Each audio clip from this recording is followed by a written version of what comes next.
of impairment of assets, which I did not do in the past. I am doing it now. So you need to carefully do that assessment and clean up some of the assets. Next is this body called NFRA. As far as NFRA is concerned, it's a body which will replace NACAS. And this particular body, National Financial Reporting Authority, applicable essentially for listed companies and larger economic entities, fortunately, has wider powers than the erstwhile NACAS. Unlike NACAS, which was a body which was focused only on accounting standards, this is a body which will have powers on both accounting standards and audit standards. So all audit standards for audit of joint stock companies in future will be notified by NFRA. Just like accounting standards for joint stock companies are all notified in the past by NACAS, the audit standards for joint stock companies in future will all be notified by NFRA. So NFRA is still to be constituted. As and when it gets constituted, NFRA will have powers on issuance of both accounting standards as well as on audit standards, And next important point on NFRA is the powers it possesses in terms of the quasi-judicial powers. It's almost a tribunal, and it can enforce disciplinary action.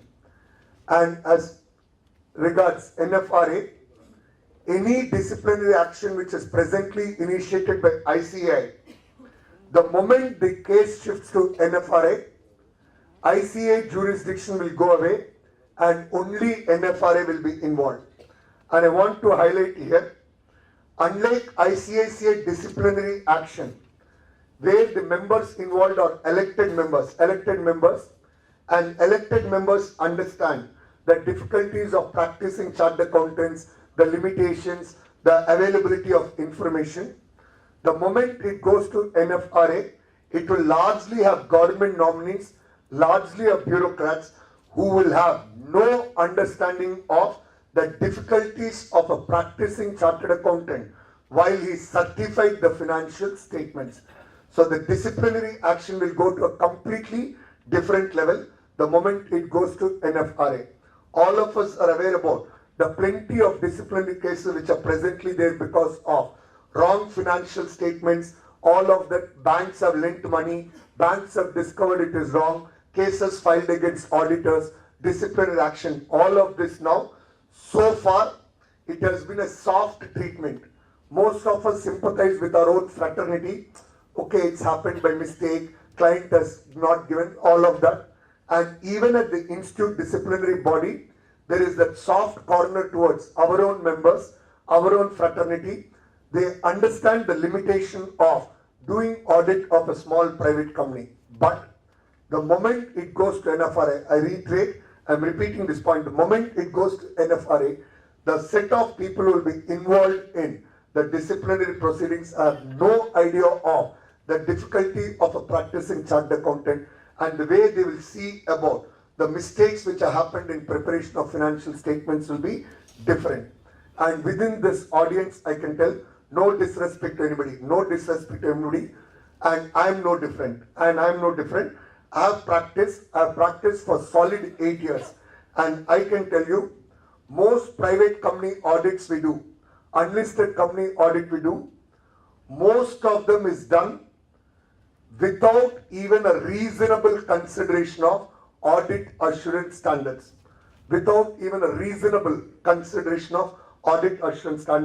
And I can acknowledge that even in my case, I try, but beyond the point, given the limitations of that audit, it just becomes a trial balance to balance sheet, P&L notes to account, somehow go and file it off, it gets off there.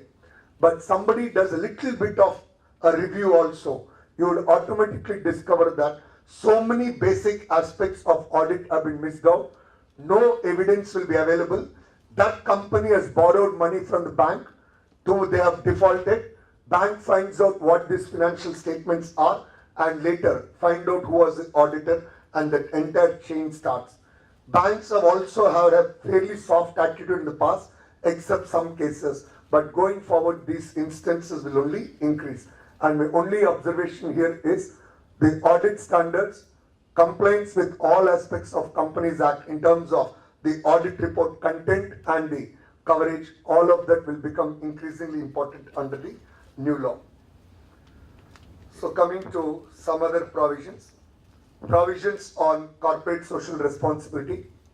I'll be brief on this. Murli briefed me that the members here are largely from the small medium enterprise practitioners group and to focus on that. But nevertheless on SME, there are plenty of these companies, including private companies, we have annual profits of 5 crores. 5 crores in today's context, companies making profits of 5 crore.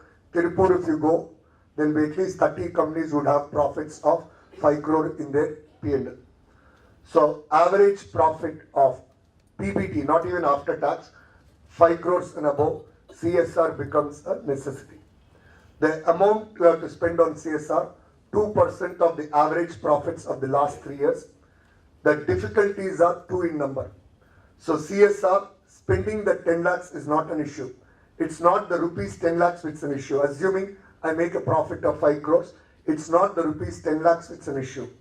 The issue are basically 2. 1, the procedural aspects you have to go through for the compliance of the CSR requirements, constituting a CSR committee, identifying where to spend, how to spend, monitoring the spend, reporting the spend. As it is, I am doing a charity, and on charity I have to incur overheads on how to handle all this. I can tell you, having been in the corporate world, at the corporate setup, most companies go through times of profit, loss, all of that. Every time we make a loss, you are actually spending more than what you earn.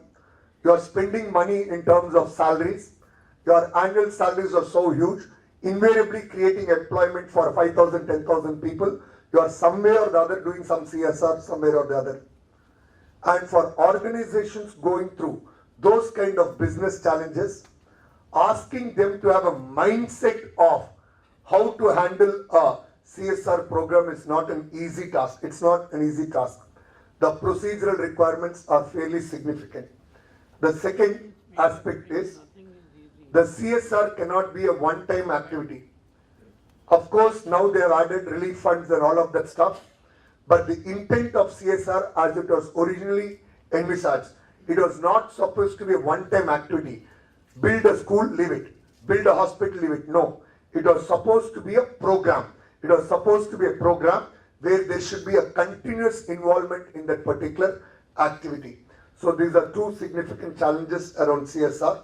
So for unlisted companies and even for private companies, my view, while turnover of 500 crores could be a fairly big one, while those requirements could be big, I'm sure there are plenty of private companies who have an annual PBT of 5 crores. And this PBT, while calculation should be done only with reference to profits from Indian operations, exclude the overseas operations. Now, allowability under income tax, I think the current position, we are unable to impress upon the government. I want to use that expression, unable to impress upon the government that it is not allowed. It is not allowed. My view, government's job, any case I'm doing, but their view is you are doing some charity and all of that stuff. Any case, this provision somehow I've never been able to assimilate it. It's like passing on my responsibility to somebody else. I am unable to do what I'm supposed to do. Ask somebody else to do the same. Any case, leave that aside. So for the moment, not deductible under income tax. Provisions relating to internal audit.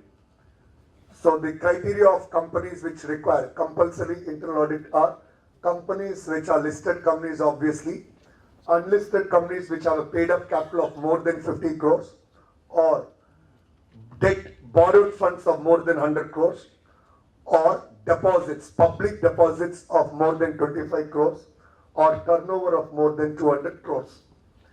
Private limited companies also, internal audit is required provided you cross those economic thresholds. And internal audit, only one important point I would like to highlight. The internal audit no longer going to be domain essentially of chartered accountants. The law recognizes internal audit of can be a chartered accountant, cost accountant, or any other professional also. Any other professional. So that any other professional in the judgment of the board, there will be plenty of private limited companies which will emerge. Private limited companies which will emerge. They will call themselves as risk advisory services. Risk advisory services. Plenty of private limited companies will emerge who will all get into the field of internal audit. So internal audit now is not going to be more a domain of chartered accounts. It's going to be beyond them as well. Now coming to provisions of chapter 10, and before I move on to chapter 10, let me add one important component of the Companies Act and a very trend which I am seeing. There are plenty of public limited companies who have taken steps to convert themselves into a private limited company. Plenty of them, and all companies, particularly those days, because of section 43A deemed public company, all of them, they have all started taking steps for converting themselves back into a private limited company. And if you have any of those clients, I would strongly recommend that you should also seriously evaluate whether it is worth continuing as a public limited company. My view, it is preferable to reclassify yourself as a private limited company, particularly if the number of members are small. It's more about family entities and all of that stuff.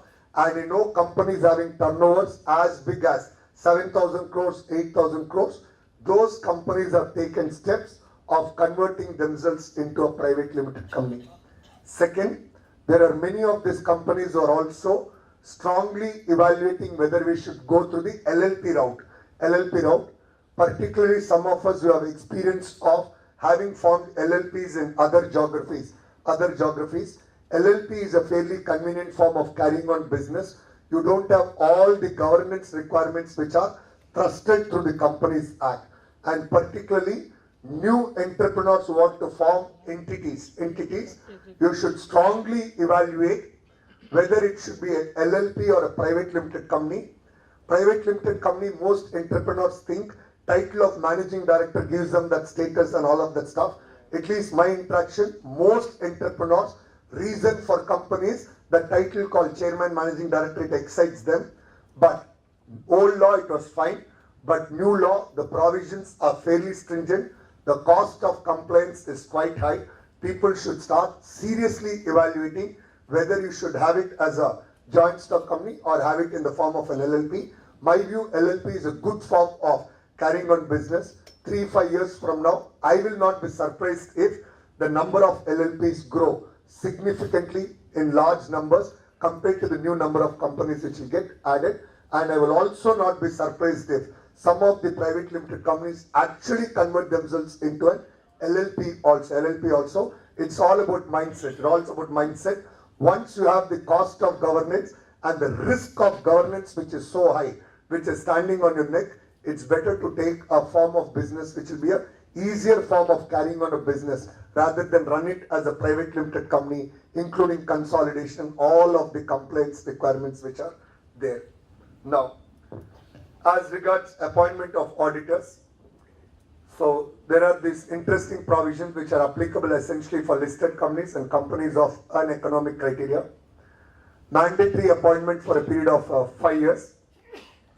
There are many who debate as to whether you should have that kind of a mandatory appointment for 5 years and whether stop with 2 rotations.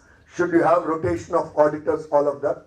I strongly believe a 5-year term is welcome. I strongly believe a 5-year term is a welcome one for the reason that when you have this annual appointment of auditor, all said and done for an auditor having an annual income of 75,000 from the client, 2 lakhs from the client, 3 lakhs from the client, the intention is to retain the client.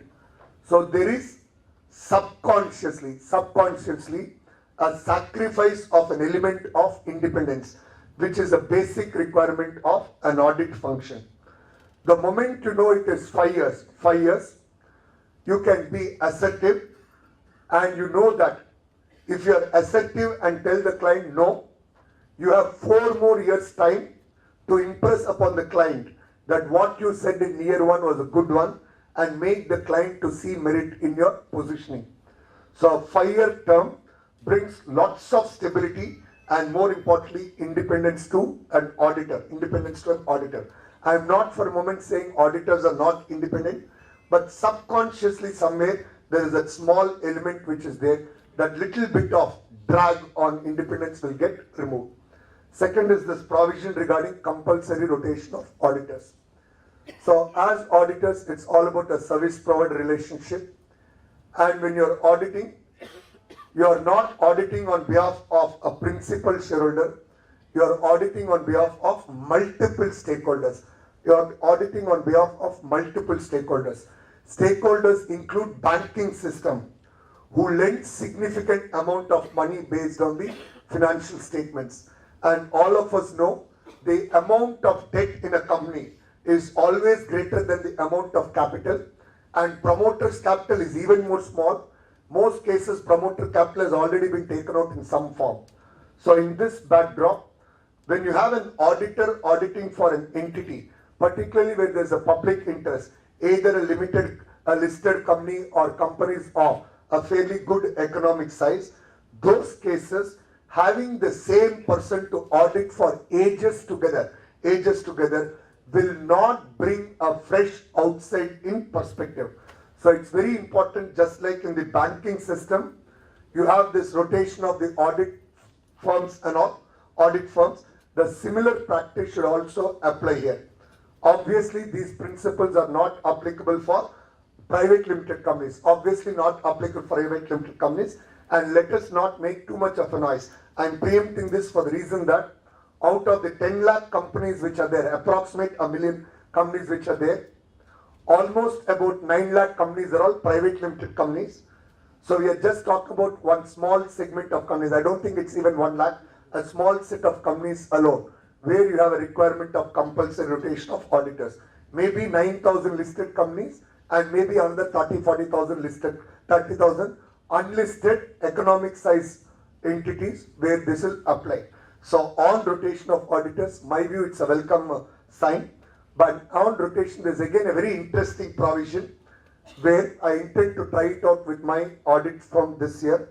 Last year I opened the conversation but did not meet a success. But there's again a very interesting provision. So if you're engaging an audit firm, partnership firm, where there are, let's say, 10 partners as your auditor, the shareholders' approval can specify that while you are appointed for 5 years, partner A shall do the audit for first 2 years, partner B shall do the audit for next 2 years, and partner C for the 5th year. So the shareholders' resolution can specify which partner in the firm should do the audit. So you also bring a rotation within that 5 years. There is also a very interesting provision which says, within that audit firm, I can insist on a joint auditor. So I am appointing an audit firm called A&Co who has 10 partners. So I can insist that my audit firm is A&Co and the auditors who will have to do the audit is partner B and C. 2 partners B and C shall jointly do the audit. So when I appoint, it's not appointment of A&Co alone. I can also specify who are the 2 partners or the 3 partners who have to jointly do the audit.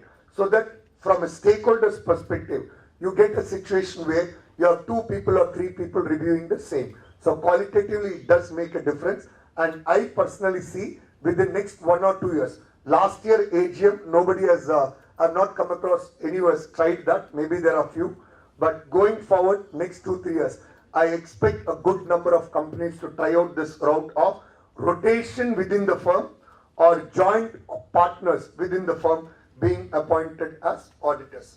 So that's on auditors appointment, and let me just spend a minute on a couple of important provisions and then conclude. Provisions relating to removal of auditors. So when it comes to removal of auditors, powers with the tribunal, typically instances like Satyam and all, powers to remove of auditors. So any fraud, misstatement, any complaint which comes either suo moto or on a complaint, auditors can be removed and fresh auditors can be appointed. And when an audit firm is removed for sake of fraud or any misconduct, the entire firm, I'm using the expression consciously, the entire firm of 10 partners, one partner is signing for a listed company, all other 9 partners are dealing with unlisted companies, happily doing tax audit, tax representation, all of that stuff. But because of one partner, inexperienced or otherwise, some listed company or other, there is a fraud, the entire firm will be penalized. And please excuse me for not able to take you to every paragraph of the chapters. Thank you all. Thank you very much, Mr. Vijay Kumar. In fact, he has combined his practice experience as well as industry experience. So whatever he has shared emanated out of the practical wisdom. Initially, as I told you, Sundaram Finance for 7 years, Yoganand and Ram, Chartered Accountants, he was in practice for 8 years. Now he is CFO of CPE. So naturally, in practice as well as in industry, he would have exposed to practical situations, and that way he is able to present in a very practical way that will be easily understandable, comprehensible for all of us. Thank you very much. As a token of relevant affection, we hand over a memento to him.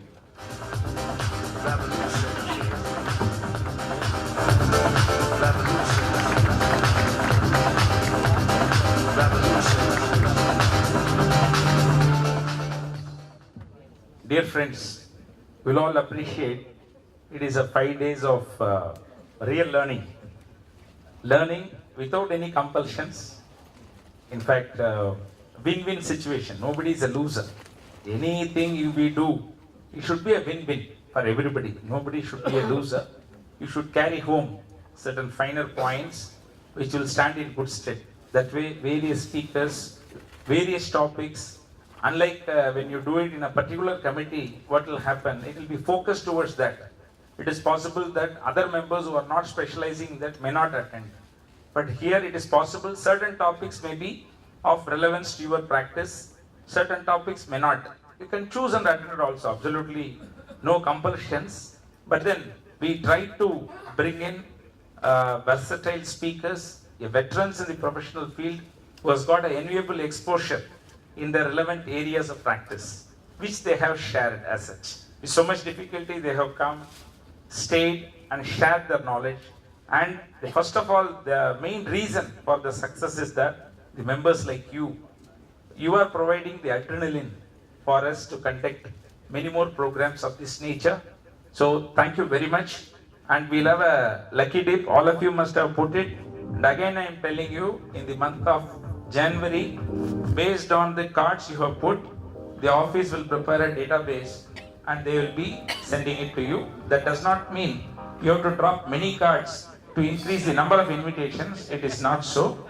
And I request Mr. Vijay Kumar, through your auspicious hands, you kindly select who should be the lucky winner for this.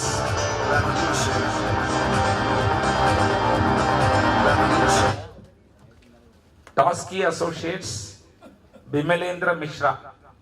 Very good. I think you are waiting for it, I think. Very much.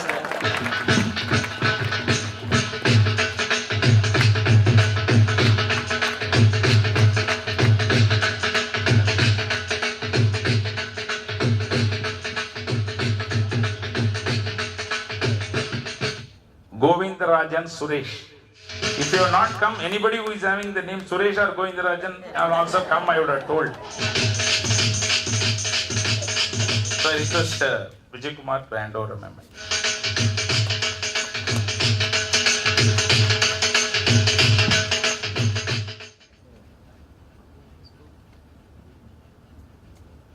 This is somewhat appears like insider trading. Hemavati once again. No, she knows where to drop, when to drop, I think, actually. Sir.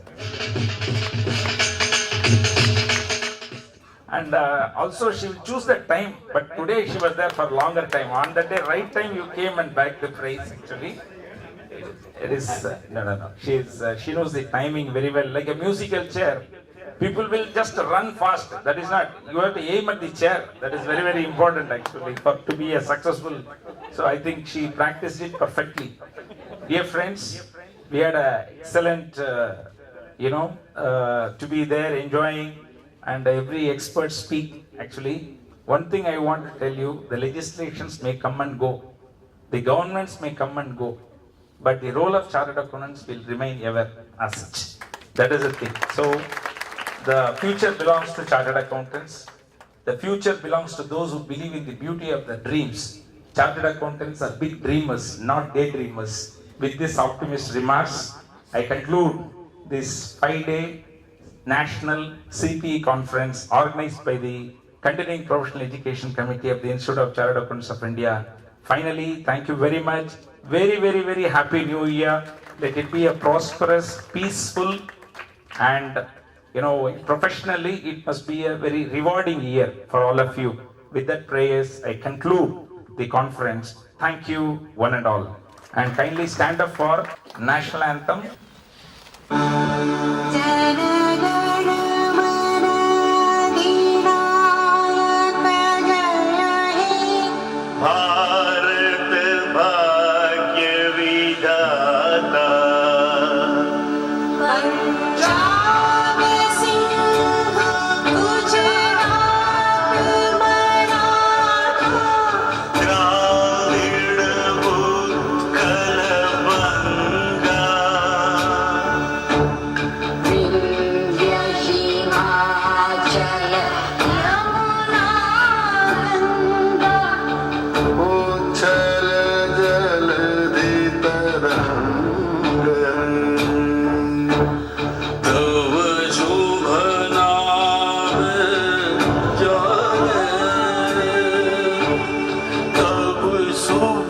आशीष मांग